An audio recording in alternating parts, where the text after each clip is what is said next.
Good evening, everyone. I hope you're well. No winners last week, but put in a good shout for Mansfield to beat Fleetwood, which they did at a decent price. We'll be talking about Mansfield again very soon. Let's see what we've got up this week. Then a full fixture list. We had some games in midweek as well, which I always find a little bit tough. Make sure everyone's got through those unscathed. But I think we found 3 good anytime goal scorers for the notebook this weekend. Like I say, we'll start with Mansfield. All about, I think, any form of betting at all. It's all about just picking your right battles, and everything fell right, I think, for Mansfield last week.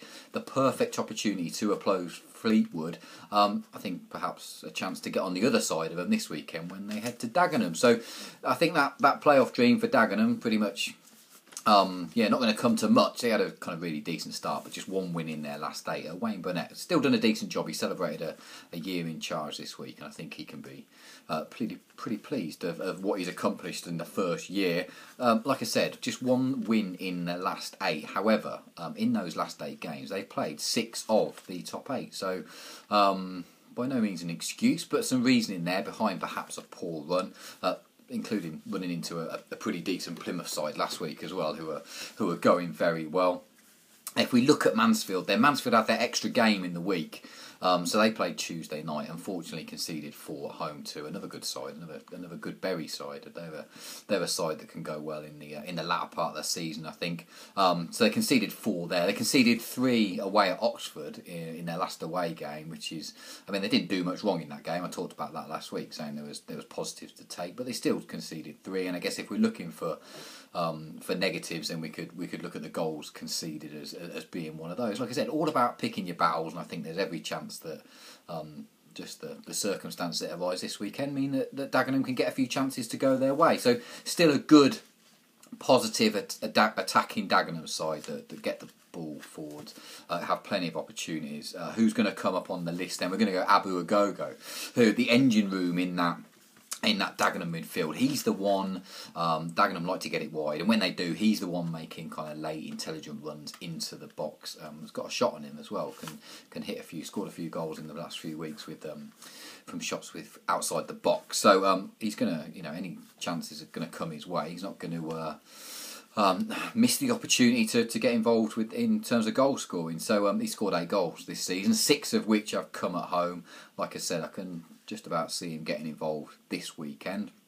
7-1 looks a pretty decent price for me. Any time for Abu Agogo to score for Dagenham against Mansfield this weekend. So he's first up. Second of all, 2 teams that I think I'm almost bored of talking about this season are Crewe and Swindon. I've been hugely negative. I'm surprised, Swindon fans haven't been on my back actually. Been hugely negative about their recent performances. Just 2 wins in their last 10. Obviously went out of the Johnston Paint Trophy semi-final as well. The area final. Just 2 clean sheets on the road. They head to Crewe, who had scored 10 in 4 before missing, I think, about 4 million chances in the 1-0 defeat to Stevenage in midweek. Matthias Pogba has come back, leading the line well. He's going to cause plenty of problems, I think. Those in and around him are going to benefit, I think, from Matthias Pogba's return. He's going to cause Darren Ward no end of problems this weekend, and hopefully getting on the good side of the shortlist will be Chuck Zanike, who we put up a couple of weeks ago and let us down, didn't score, and then went and scored a couple after that. He scored 5 in his last 5 home games on the penalties as well. I think, like I say, a lot of those Crewe runners in and around Pogba are going to reap the benefits of him towards the end of the season. A fresh, fit Matthias Pogba is a good reason to side with Crewe here, I think, who, like I say, despite that defeat midweek, still created plenty of chances. Arguably, Chuck Zanike should go off a little bit shorter than the 5-2 on offer, so we'll gladly put him up at 5-2 for the second leg. Third leg then, a huge result for Wolves last week, beating Brentford. Continued or extended their run to 6 wins on the bounce. No goals conceded. Well, just 1 goal actually, sorry, that's a lie. 1 goal conceded in those 6 games, but that was a Sam Baldock penalty against Bristol City, so performing brilliantly defensively and just knocking in the goals as well. So 15 goals in those last 6. They host Port Vale, who I guess their faint hopes of a playoff run look to be disappearing fast. Just 1 win in the last 6 league games. Conceded 3 at Crewe last week. That was the 4th time in the last 7 games that they've conceded 3. Looks a pretty thankless task for Tom Pope this weekend, as he'll probably lead the line himself at the Molineux. I can very much see Wolves putting Port Vale to the sword. A couple of things I like about this bet then. Should be a vociferous derby. It's kind of plenty of fans. It's not. I live in the Midlands. It's not kind of a well-known derby, but the clubs are close enough to get some good support on either side. I think Wolves are level on goal difference with Leyton Orient at the top, so there's every chance that goal difference could play a part come the end of the season. I was particularly pleased last week because they could have easily kind of sat back and 2-0 with 5 minutes to go at Griffin Park was more than enough to sit back on and take back up to the Midlands. But Michael Jacobs, he scored the 3rd goal after 85 minutes. There was plenty of people forward, so it shows to me that they're more than willing to keep attacking, and that could be a good sign if you want to get on the right side of the goal scorers. Michael Jacobs, I guess, kind of stands out here, but he could be a heavily marked man. I think he scored 4 in the last 2, so I'll gladly pass him aside.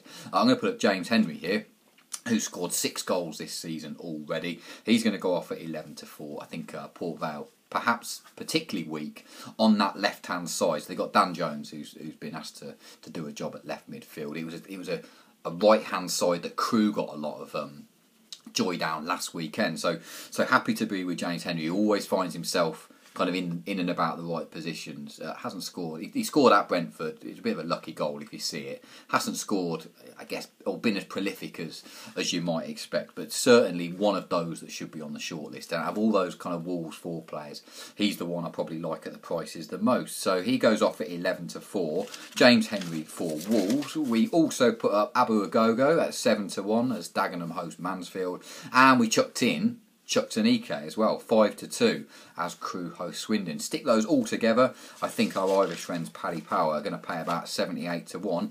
If you keep it nice and quiet, that's about 20 points bigger than the rest of the field as well. So whatever you're back in, have a fantastic weekend. Hopefully we picked up a couple of winners this weekend, and I'll see you on the other side.